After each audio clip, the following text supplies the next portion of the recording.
Bom dia, alunos! Vamos iniciar mais uma aula hoje e a nossa aula hoje vai estar revisando, recapitulando o que a gente fala sobre volume e capacidade, né? Medidas de volume e capacidade. Falamos nas últimas aulas sobre áreas de algumas figuras e agora vamos falar sobre volume e capacidade, né? Primeiro vamos diferenciar os dois. O que é volume e o que é capacidade? Volume é a medida de um espaço que o corpo ocupa, ou seja, se eu tenho uma caixa, ela ocupa um lugar no espaço, aquela caixa ela tem o seu volume, tá certo? Então, eu tenho lá um copo. Eu vou pegar esse copo, eu vou ver o volume desse copo. Agora, quando eu quero observar a quantidade de líquido que eu consigo colocar dentro de um copo, eu tenho o que a gente chama de capacidade. Então, o que é a capacidade? Capacidade é a quantidade de um líquido que esse recipiente pode ocupar. Então, volume é o espaço que esse recipiente ocupa, que esse corpo ocupa, e capacidade é a quantidade de líquidos que você consegue colocar dentro deste recipiente, tá certo? E aí o que acontece? A gente tem que lembrar que isso tem diferença. Isso tem diferença por quê? Porque as medidas que você usa para medir isso, as unidades que a gente usa para medir isso, elas são diferentes. No caso do volume, a gente usa quilômetro cúbico, hectômetro cúbico, decâmetro cúbico, metro cúbico, decímetro cúbico, centímetro cúbico e milímetro cúbico. Lembrando que todas as vezes que eu for fazer uma transformação de unidade, cada salto que eu der mudando de uma unidade para outra de volume, ela tem que andar de 3 em 3. Então aqui, ó, para cá, 3 unidades, 3 unidades, 3 unidades, 3 unidades e assim por diante. A gente já sabe fazer essas transformações. E a medida de capacidade? A medida de capacidade ela é dada em litros. Então tem aqui, ó, quilolitro, hectolitro, decalitro, litro, decilitro, centilitro e mililitro. Tá? Essa daqui, ó, é a unidade padrão da capacidade e essa é a unidade padrão do volume. O padrão é aquela usada no mundo inteiro, no sistema internacional de medidas. Ela é usada para qualquer lugar do mundo, tá certo?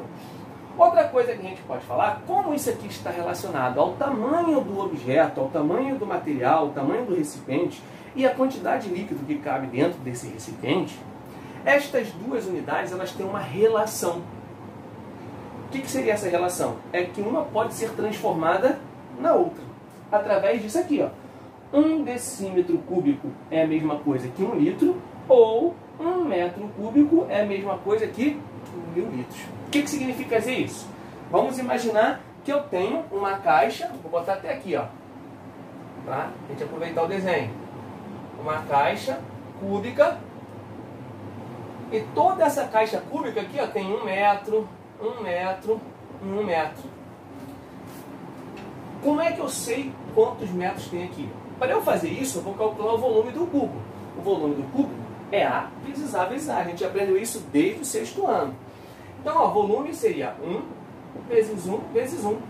O volume daria 1 metro cúbico. Só que eu posso te perguntar o seguinte: quanto de água eu consigo botar dentro desse recipiente?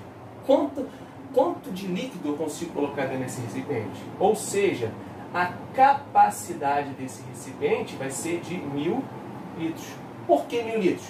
Porque a cada metro cúbico eu tenho 1000 litros.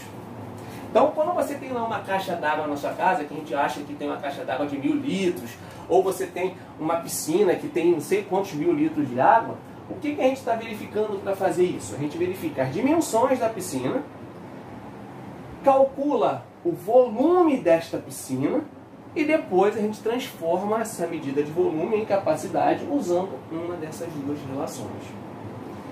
Além disso, a gente também já viu o volume do paralelepípedo.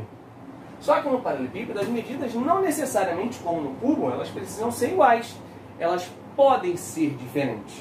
E como elas podem ser diferentes, a medida do volume é dada por A, B vezes C.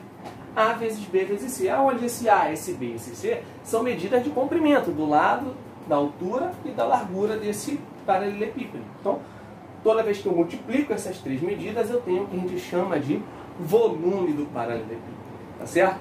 Como eu falei, isso tudo já foi visto pela gente. Isso aqui é só uma recapitulada para a gente poder fazer as atividades e encerrar o módulo que a gente está trabalhando agora. Então, essa é a última atividade deste módulo que a gente vai estar fazendo, para a gente encerrar o módulo 3 e a partir das próximas aulas a gente já dá início ao nosso próximo módulo.